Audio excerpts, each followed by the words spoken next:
Okay, body of Christ, I want to just go over trauma when you were little and how that is an open door to Jezebel sometimes. Jezebel loves the weak and the wounded, okay, because she wants to rush in and be their protector, okay? So I see this a lot in people that have been ritualistically abused, that they suffer such horrible trauma that then they need to control everything. Now, Jezebel operates in dominion, manipulation, and control, but it's not always, coming across as evil.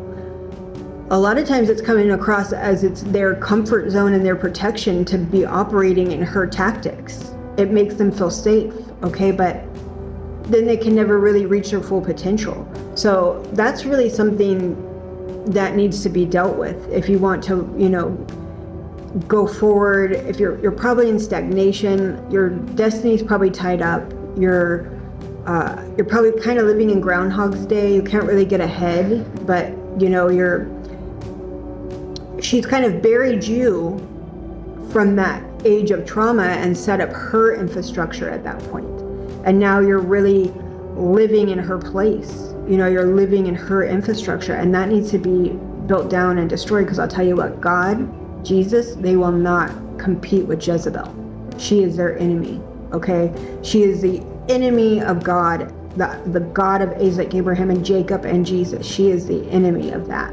And she's very protective over her people, who she's protecting, the victims. She's perpetuating the trauma and then coming in as a shield for them to make them feel safe and protected, in control and manipulation and fear. Just like in relationships, how you see, you might know, oh, they really love me, but they want to control me.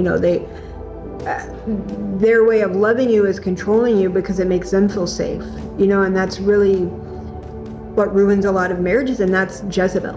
Okay, this where you see control and manipulation and trauma, that's her territory, and that needs to be dealt with. It needs to be extracted. That infrastructure needs to be destroyed.